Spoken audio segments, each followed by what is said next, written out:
Accurate याद,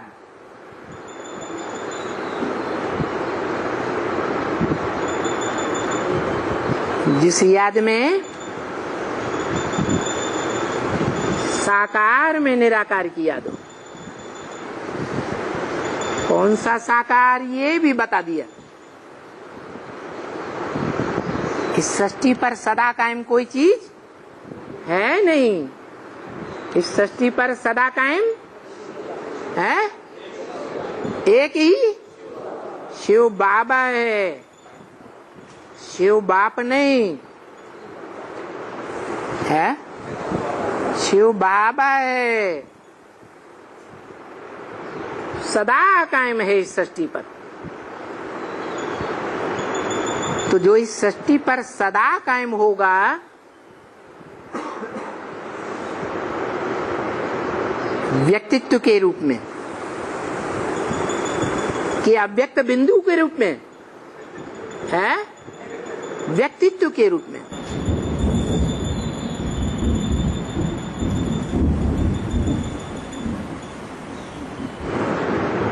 व्यक्त को आंखों से देखा जाता है, इन स्थूल आंखों से।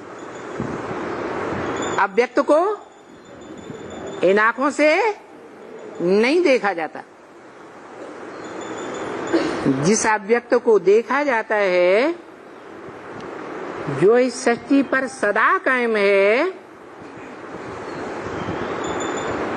उसी को कहेंगे सत्य। जैसे गीता में भी कहा है, ना सत्य विद्यते भावो, ना भावो विद्यते सत्य। इस सृष्टि में सत्य का कभी अभाव नहीं हो सकता। जो सत्य है वो कभी लोप नहीं होता। तो जो लोप ही नहीं होता,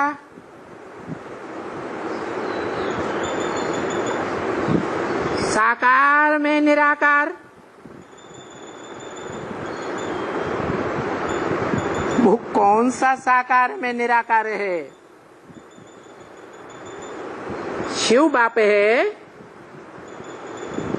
आत्माओं का बाप, या कोई मनुष्य सृष्टि का बाप है? मनुष्य सृष्टि का बाप है। जिस मनुष्य सृष्टि के बाप को कहा, शिव बाबा को याद करो।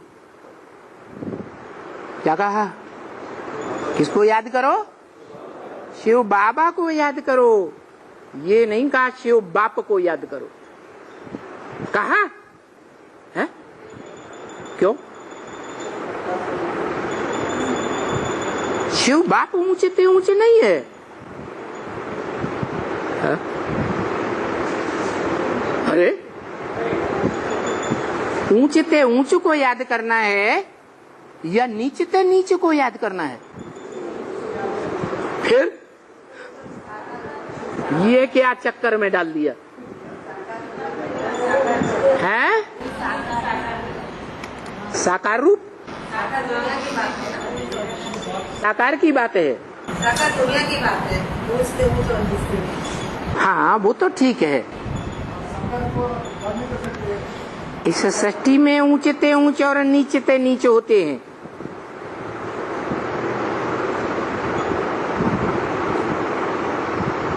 इस सृष्टि के अलावा और कोई लोक नहीं है जहाँ ऊंचे ते ऊंचे और नीचे ते नीचे होते हो।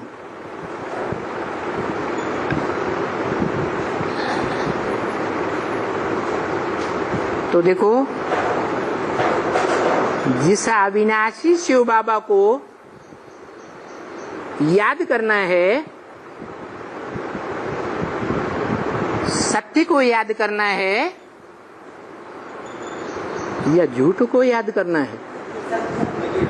सत्य को याद करना है, जो इस सृष्टि में सदा सत्य है। कहाँ कहाँ सदा सत्य है? इस मनुष्य लोक में सदा सत्य है, कभी असत्य नहीं।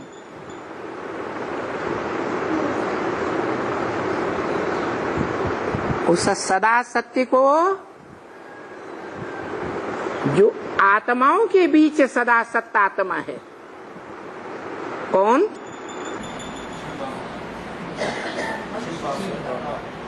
एक बोलता शिव बाबा, एक बोलता शिव बाप है, शिव बाबा।